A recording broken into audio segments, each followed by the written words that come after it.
My name is Jacob Rodriguez. Today I'm going to talk about the plug and the fuses. First of all, this is a Severon NEMA Type 2 enclosure.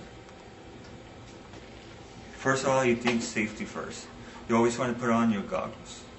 Second of all, when you're working on this kind of enclosures or any kind of machines, you always have to lock it up because you don't want no one else to plug it in and make it shock.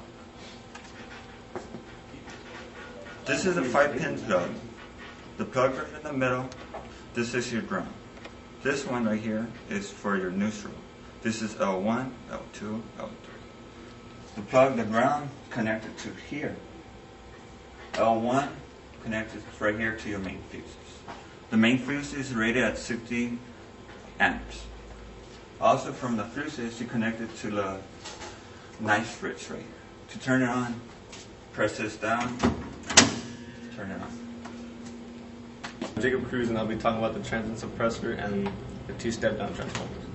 The transient suppressor, pretty much all it does is eliminates all the disturbances and frequencies that are coming from other motors and electrical devices around the enclosure, and it pretty much protects the PLC and other electrical, sensitive electrical equipment.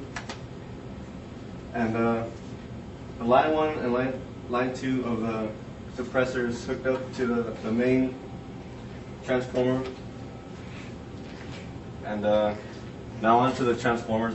The first transformer is a step-down transformer. It goes steps down from 208 to 120 volts AC, which is the voltage supply for the control section of the enclosure. And this transformer as well it steps down from 120 to 24 volts AC. And there's nothing hooked up to line 3 and 4, but it can be used for other low voltage equipment. I'll be measuring the primary voltage of the transistor or transformer, I'm sorry, and it should be reading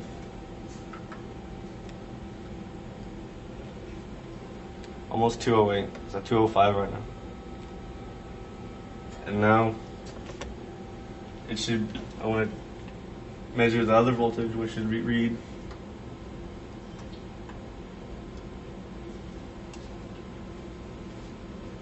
it's 110, close to 108. And now Alex, I'm going to be talking about the motor starter. The motor starter consists of a contactor that has a set of overloads on it. The way the contactor works is the PLC controls the coil, which is 124 volts. As soon as the power hits the coil, it closes a set of contacts on there, which allows 3-phase voltage to go through and energize the motor. The overloads consist of a heating element, which when it gets to a certain temperature, it'll trip and save the motor.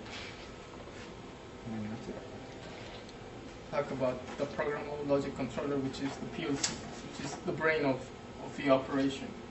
We received the wiring diagram for Wasco pump control panel, and we were able to connect a push button, a selector switch, and a 3-phase motor, and that is going to be controlled by our PLC.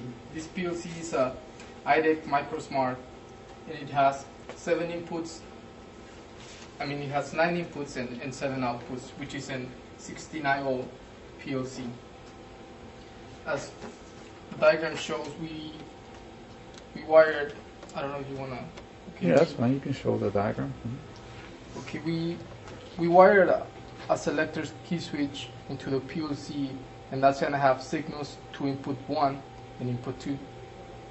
We wired a reset push button to input 4, and we did a slight change, which we added another push button in input 5. We also connected the overloads to the outputs, and we also use overloads as inputs for safety measures. We connected, like we said, the magnetic motor starter to the outputs and connected to the overloads for, again, protection. The PLC works with 120 volts, so we were able to get the 120 volts from the from one of the step-down transformers, as we can see on the diagram. And that was disconnected to the line of the PLC. We have neutral from the other side of the transformer, and ground from, we wire a ground from the panel. Ladder, which is a logic ladder software running Windows-based to program my PLC. And the application is that we have the selector switch, and we can either use it in the manual, which is a hand option, or the auto option. And if I select the manual option, I can press the reset button, and my motor is going to turn on. And I can stop my motor by pressing the stop button over here. And there's another option, which is the manual option, and this is the motor is gonna, once I select the auto and I push the reset button, the motor is gonna start and run for 5 seconds, and then it's gonna stop for 8 seconds and then repeat the cycle. As you can see, it's waiting for 8 seconds, then runs for 5.